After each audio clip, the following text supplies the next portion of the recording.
Guys, today what we're going to be doing is going over the use of LogicPro to create a background score for a movie or animation. You're going to start by opening up Logic. Go ahead and double click the empty project icon here, and then you'll be asked to choose a track type. Click the software instrument and hit create. And you should by default be given this classic electronic piano, and this should be the window that you get the first time you launch Logic. Just so you can see, there's a bunch of buttons at the top that open up various other windows, and we're going to go through those. By default, the quick help is on, so you can kind of see when you roll over certain things, there'll be little question marks. You can go ahead and turn that off. And what we're going to do is we're going to click on the electronic piano tab here. And because I do not have a keyboard hooked up to my computer, I'm going to hit Command K to open up the musical typing. Now, if you have a MIDI keyboard hooked up, like you all do in the lab, you can actually just start hitting the piano, and you should be able to, piano keys, and you should hear some sounds. And that's what the classic electronic piano sounds like. This is a MIDI instrument. That means that it takes digital data and then maps it to sound. And because it's a digital instrument, you can easily change that instrument to anything you see on the left. So for instance, if I click on the guitar section, you'll see acoustic guitar harmonics, and you'll hear how that's different compared to the piano section where we were, or perhaps the studio strings. Let's try studio violins too. Sometimes you'll be in the low range here and you won't get any sounds because the violin doesn't go that low. So A through L here are 1 octave, and if you need to, you can go up an octave just by clicking here on the keys and then go down an octave. Now, the 3 areas I want you to be focused on for MIDI are going to be the cinematic area, because that's going to give you some really nice textures. So just clicking on textures and then select something, maybe dark woods. Now you'll notice that if I hold down a couple keys and keep them held down, things happen, and I'm not letting go. Now I'm adding to it.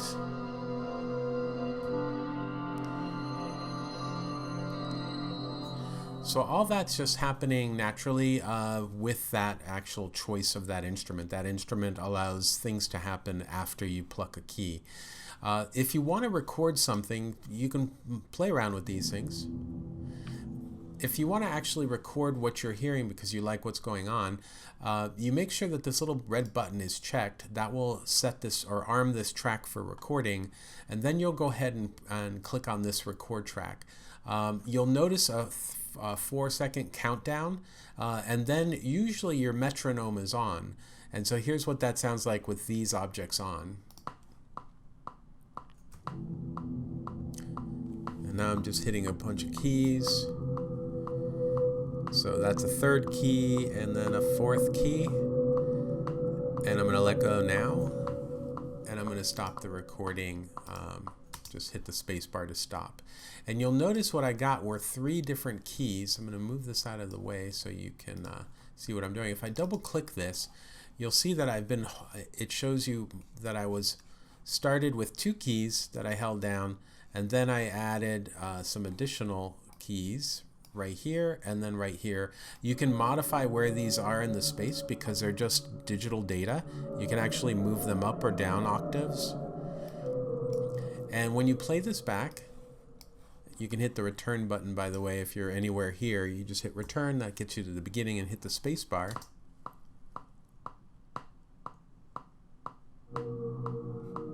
So you'll notice that one of the things that we did here was we started playing before the playhead started. So you notice that here. That's why we didn't pick up these 2 notes. If you scooch them over a little bit and hit the space bar,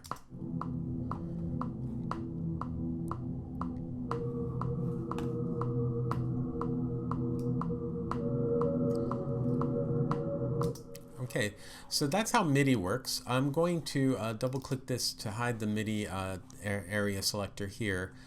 just so you can kind of see how that's working. Now, green usually denotes MIDI. And so anytime you have a track that shows a green thing, that means that it's data.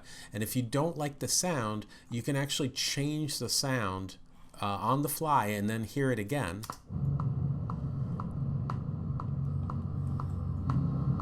So you can kind of see that this gives you the ability to record something interesting and then try different sounds with that recording. I'm going to go ahead and turn off the metronome because I don't want to hear that clicking all the time. And the countdown is nice, but I'm going to turn that off as well. I'm just going to be playing, and if I like what I play, great. If not, I'll select it and just hit the delete button. All right, beside textures under cinematic, another place to look for really interesting stuff is under Arpeggiator. If you select any of these, but I'm going to go right to Synth Layers, and I'm just going to click on Glass Sphere, hit Command K.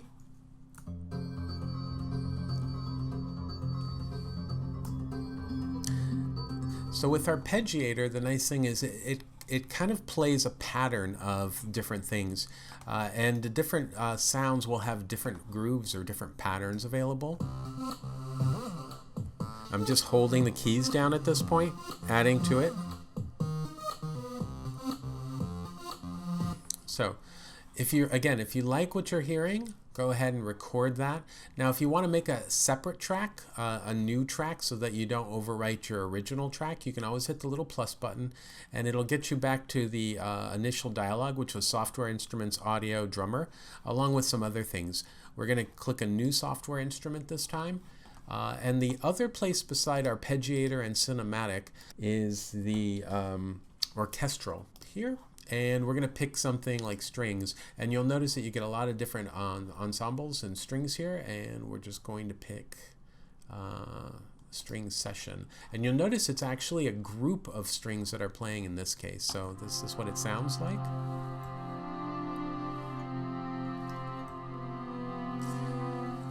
So you can actually hear the bass, the violins, and those kinds of things. And there's different choices here under keyboard. You can have Celestia,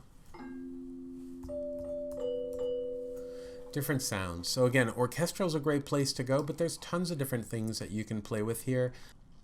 Let's close this up. The next type of track that we can make is called an audio, not a MIDI track, but an audio track, and those are going to be blue. Those usually, if we hit the plus button, usually you're going to actually record or bring something in from the desktop. So if you have some sound from the desktop, that's an MP3 or something you found online, that's going to be a straight up audio track.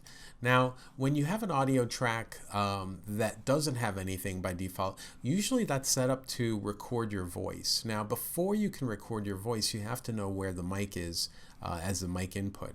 And so if we went to Logic Preferences, which is where you should go before starting, and just select General, by default this will be off, so you can actually turn this on here under the Advanced section. And then the other place that you definitely want to go is the Audio section, and make sure that built-in microphone is changed to Blue Snowball. Now, because I'm using the Blue Snowball for recording my screen capture, I'm going to leave it at built-in microphone, but you're going to actually switch it to the input, the audio input that you're actually using. Those are the two changes you need to make here. And when you do that, you'll notice that the screen looks a little different. Before it looked like GarageBand, and now it's starting to look a little like a more professional application. If you are not like me, a person that actually plays an instrument, there are ways of getting music in as well. So I'm going to hit delete here, and I'm going to control click and delete this track, or command delete is another way to do it. And that's going to leave me with just one audio track. What I'm going to do is go to the loop browser here, and this is the place that sometimes when you click it the first time, it will take a while to index. But in the loop browser, you'll notice that you have 3 different ways of finding loops, but there are thousands upon thousands of different loops in here. And if you click on any one of them, you'll actually sample it. So you can see somebody's just noodling around. So If you're creating something for your animation, maybe a place like the genre or the descriptor might be a good place to start. Do you want a happy type of music, or do you want a dark and sad type of music? Like by clicking on dark, what happens is that it gives you a set of choices, you can kind of see here, that are both pure acoustic audio waveforms like this, or there'll be the green tracks, which are MIDI. That means you can actually switch these tracks out and use different instruments. If it's green, you can change the instrument, and if it's blue, you can't, but you can add effects. So pick something that you like. And if you find something you like, and there's usually a ton of them available, you can actually then just drag them in underneath an area, and what happens if you drag the loop right here, it'll create its own track with the name of that chord, and you can kind of see that here. I'm going to go ahead and close this area up by closing up the loop browser so we have a little more real estate. And I'm also going to close up this bin here, so now that we've got a larger space to actually look at this piece. I'm hitting the space bar to start. Okay.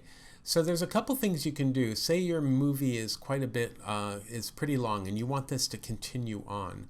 What you can do is if you put your playhead at the back, you can either trim it, which means make it shorter. You can see now that it stops right there. I hit the return to go back to the beginning, or you can open this up as far as possible. Another thing you can do is if you move your mouse near the top corner, you're going to get this loop, and what that's going to do is it's going to loop anything that's previous to it. So this is a way of having that just kind of continue on throughout the piece.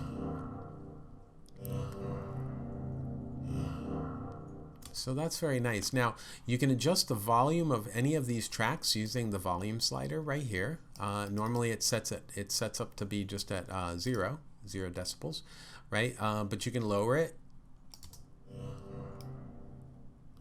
or increase it, and you can also think about this in this in a left and right way, right? 2 ears. You can actually move that piece of music to the right a bit on this side, or you can move it to the left a bit. So when you're setting up your tracks and you have lots of different instruments playing, you might want to balance those out. I'm going to just put that back to where it was. There we go. And I'm going to open up the loop browser again, and because we were selecting the metallic wave chords, I'm going to select maybe another one from the same area. And you'll notice on all of these, you can just sample them, all of them have a similar tempo, which means that it's going to work well together. When you start working with different types of things that are like different tempos, they're going to sound a little bit awkward. So just be aware that if the tempo matches or is very close, things will be a lot easier to kind of make work together. So the tempo was about 130. Kind of like that, and I want to see how that's going to work with my piece. And what I'm going to do is bring that in after the second verse here. So here's what we got so far.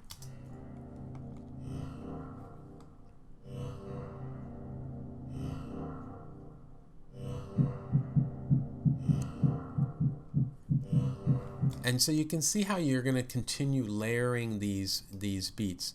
Now be really aware and careful about the yellow little dots here. That's going to give you something that's like a drum machine, and it's going to be more difficult for you to work with. I would say stick with the blue and the green choices here.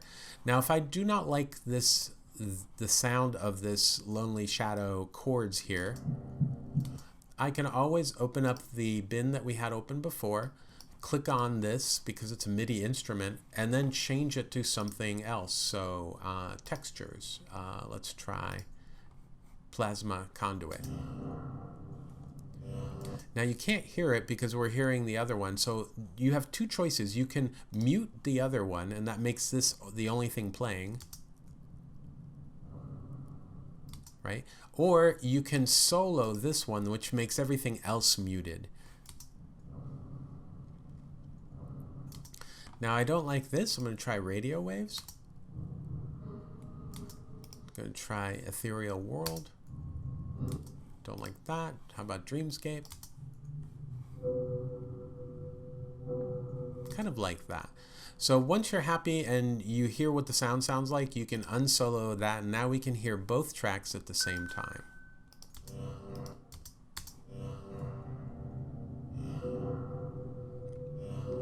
So already you're starting to see a little bit more complicated structure starting to evolve. And the rule is, once something repeats at least once, you should actually introduce some type of change to that or into the composition as well. So we had something happening here once and then again, and then we're starting to introduce change here.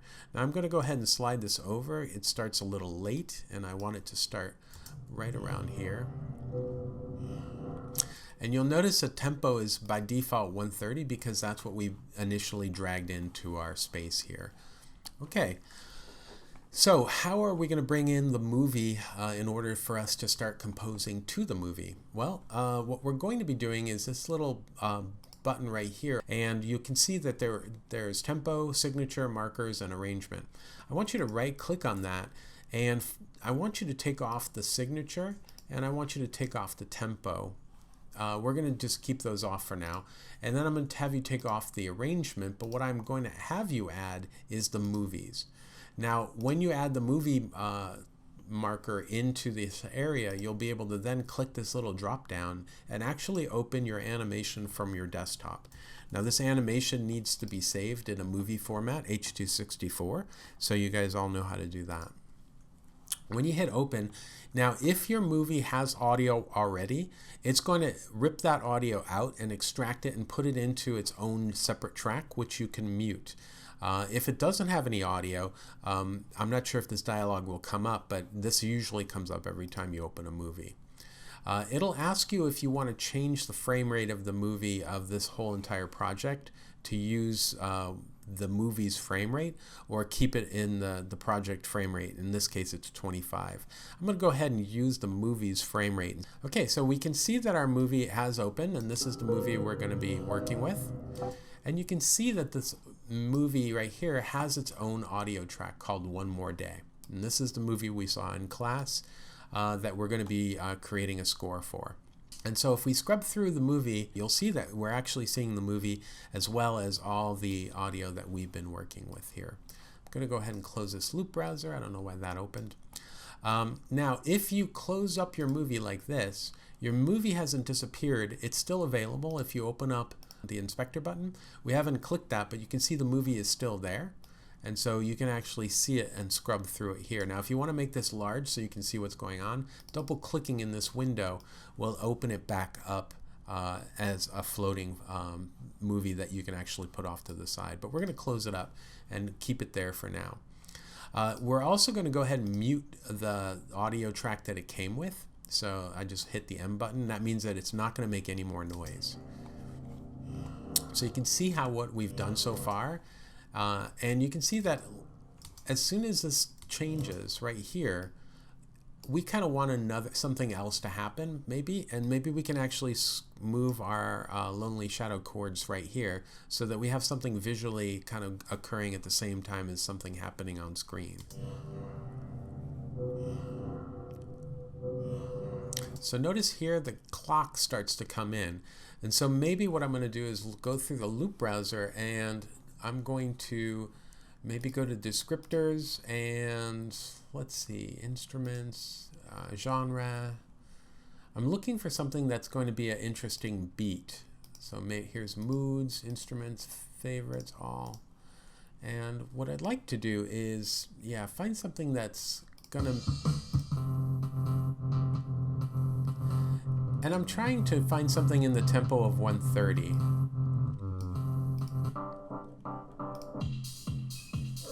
So maybe something like that would be interesting. So what I'm going to do, right at this point, I'm just going to go ahead and drag this into its own track, and then move this back a little bit to when that clock starts, right about here, and scooch that in, and let's see how what we've got so far.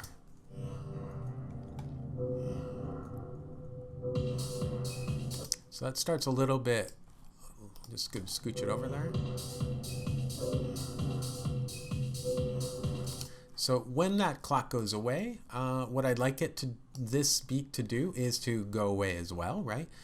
So right around here, I'm going to either trim it up or I can use a scissor tool to split it. So right here are the tools that we've been working with, which is our pointer tool, which allows us to move this beat around, but it allows us to trim the end loop.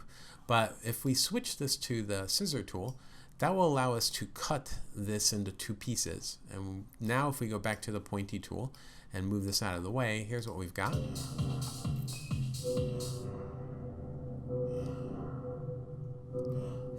And then right here we want it to happen again.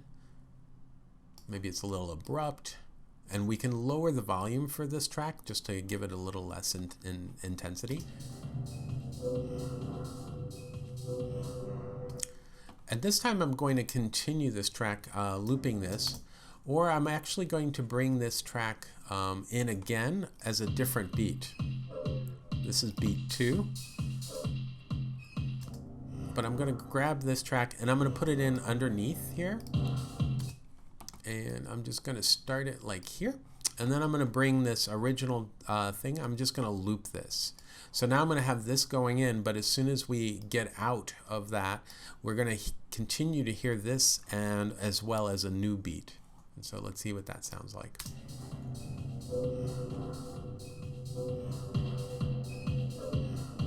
Sounds a little too similar, so let's try something else.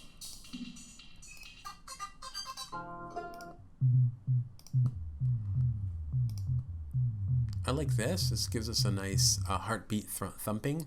So I'm going to just delete this. Don't need that. And if you want to delete a track, control clicking on it will bring up this this dialog, and you can just go ahead and delete the track as well. And so let's hear what this sounds like.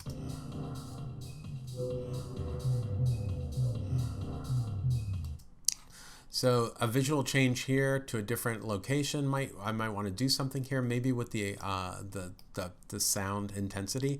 And right here, I'm going to go ahead and actually have this stop. And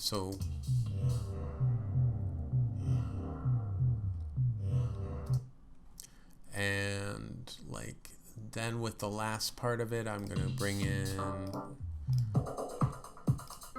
see if there's something interesting. Let's go to descriptors. Let's go back to dark.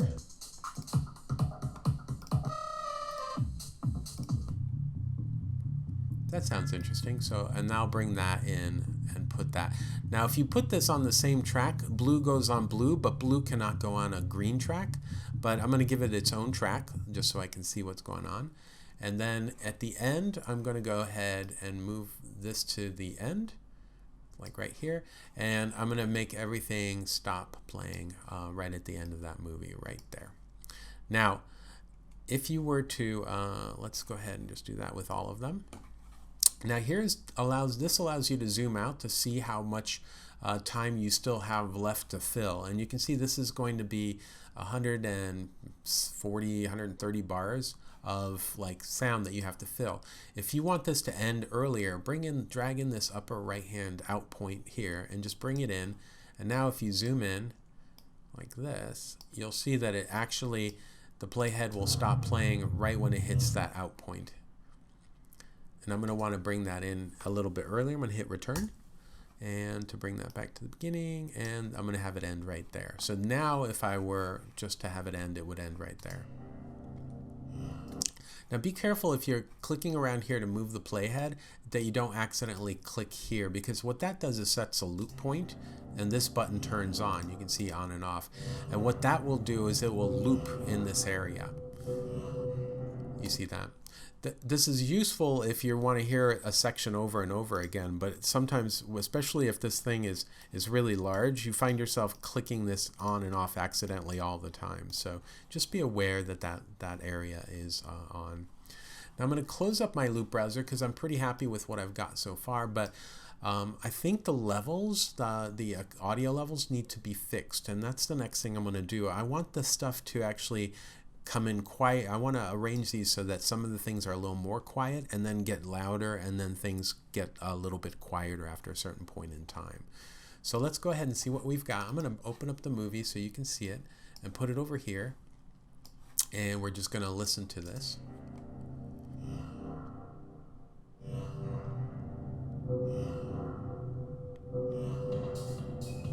Now I think this is a little bit hot, a little bit high for this entire track. I'm going to bring it down to about negative 15 decibels. And I'm going to hit the letter A, and this allows me to actually see the track levels, the volume levels. So you can see that if I move the volume here, it's moving this line that's kind of hard to see, but it's kind of there. This line is like a keyframe line in animation, and what this allows you to do is it allows you to click on the line and then click again to create keyframe points. And so what I could do if I wanted to was start much lower. So I can select this point and hit delete, and I can move this point down, and you see if I solo this track, just so you can see what's going on with the audio here, the volume, it starts low and it starts to get more progressively hotter or louder, right? In fact, I'm going to move this to right around here, so by the end of this,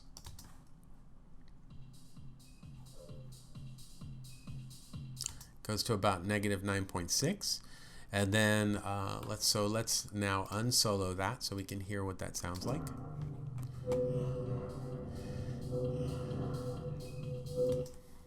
So when this actually starts, like right here, and I'll just put this right here, I love some of these other elements like this metallic wave chord to actually get a little bit quieter. So we're just going to go ahead and make this a little bit quieter, right? During that time, like something like this, maybe for like so that it gets quieter, and if I need to, I can always zoom in here just so I can see what I'm doing a little bit better. So let's see how this sounds. So this now, the chord sound is getting a little quieter, and maybe would like the same thing for the Lonely Shadow chord sound. Again, we're just kind of trying to listen to it and see what sounds good.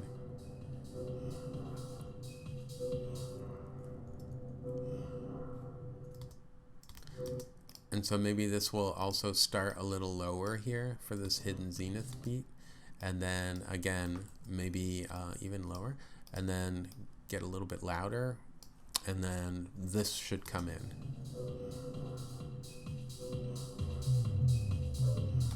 And maybe here I would like this to start to fade out a little bit, so while this comes in.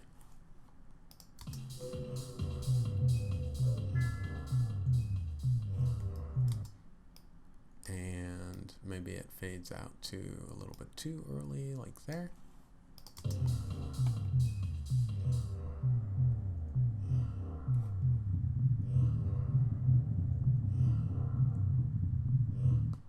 And then obviously would love all of these to have a nice fade out so that it's not so abrupt like this. And that's how you automate the acoustics. Like this can actually fade out as well, and maybe even start the fade out a little bit earlier. There we go. And so what you're going to do once you're done with your automation here,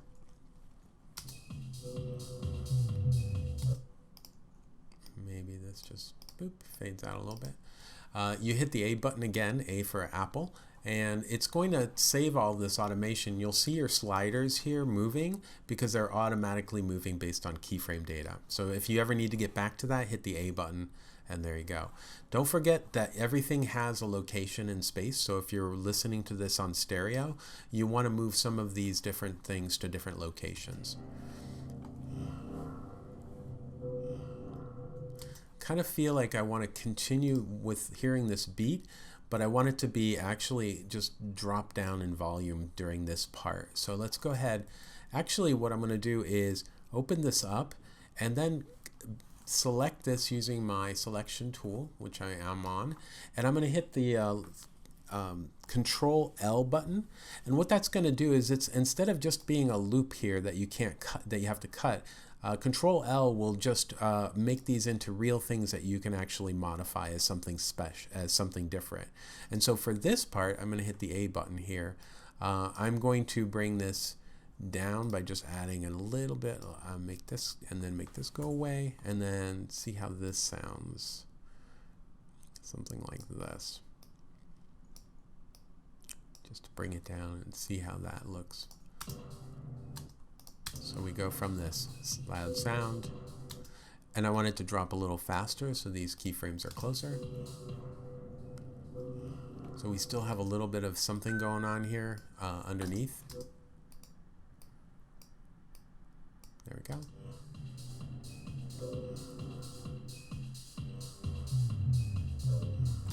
Want this to start a little bit earlier. And it asks me if I want to move this automation data, and I do, because if I move this left, I want the automation to move with it.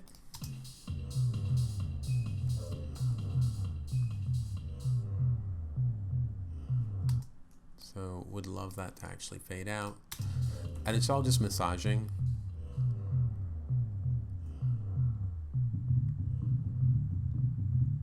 And there we go. So hit A again. Now, when you're happy with what you've got, and remember, turn off your original audio if you had some, you can go to File, Movie, Export Audio to Movie. And this is going to embed the music that you've created into this movie as a single file. So that's one way of just finishing up and uploading your movie with the audio intact. I'm going to save it as One More Day with audio. And it's going to export this as an AAC 2-channel 0-bit 44 kilohertz. I can make it on a separate track, or I can keep it on a single track. Let's see what happens here. And what will happen is it will bounce. And now we can actually listen to that audio on the desktop. And here's what it sounds like.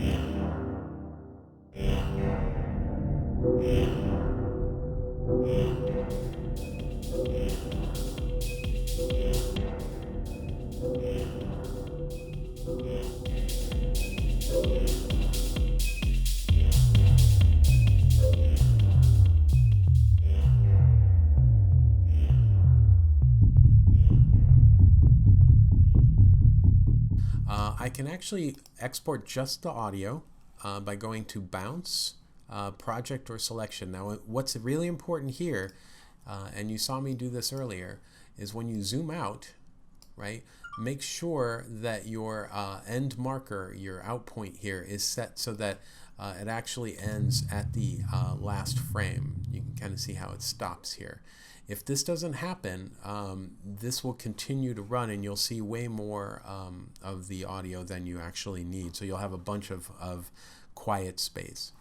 Now, if you've got that already done, just go to File, Bounce, Command B, and Project to Selection, and it'll even and you can make sure here that it ends at bar 17 beat 1. You can see that this should be where your end point is. Now, MP3 or PCM are just good choices in general. This doesn't have any type of compression, and MP3 is a small audio file that you can send via email to somebody. So PCM is usually what you want. Now with video, normally you'll do 48, but because our project was in 44 and all our samples, we're just going to leave it this way. And then what we're going to do is hit the OK button, because all this other stuff is pretty much okay. And this will output number 1 and 2. That's what it's going to be called, but we can call it something different, like One More Day Audio. And I'm going to put this on the desktop so I can find it. And what it's going to do is it's going to play back like this, and the longer your project is, the longer the bounce will take. But once you're done with that, you should be able to find this on the desktop at this point. And this should be a perfectly good AIFF file that totally aligns with your movie. So you can bring this into Premiere Pro and use it to augment some of the sound effects and Foley effects that you've been working on. One last thing that I want to kind of go over, and they talk a little bit about in the videos that you watched, was the idea of adding reverb or adding like compression. All of those things are going to be visible here when I hit the I button. I'm going to collapse this and collapse the movie, and this collapse this so that you can see these settings here. Now, as you change these tracks, so we've seen this before with our MIDI tracks, right? You've seen it like in the browser, you were able to change the actual instrument. But you'll notice that now we have a lot more possibilities here, because it not only shows us the track instrument, which was the Dreamscape here, right? So you can kind of see that right there. But we're actually able to add all kinds of special effects here. Now the nice thing is you also have this final track here, this stereo output track. This is your master track. So if you want to add an audio effect into the whole entire thing, you can do so right here in this little audio effects window just by clicking here. So Reverb Space Designer, this is like one of the most advanced plugins for Reverb that Logic has. And I'm just going to select the stereo. And what this does is it opens up this one plugin window and it gives you the opportunity to select some presets here, like large space, hall, reflective hall, or bright hall. And so wherever your animation's taking place, whether it's an outdoor space, old forest, or a small room, right? Maybe a little grand hall or a clean room. You can actually change the reverb to match those spaces. So for instance, under hall, I just want you to hear the difference. Let's see, dark concert hall. Let's see what that sounds like. And so I'm going to turn this on, and now you should hear a difference. And I'm going to turn it off and on just by clicking this little power button here, so you can actually hear what the sound sounds like. Make this a little smaller for you.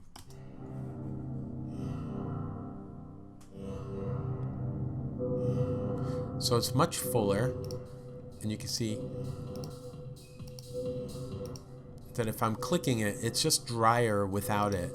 As soon as I turn it on, it makes it very, very big.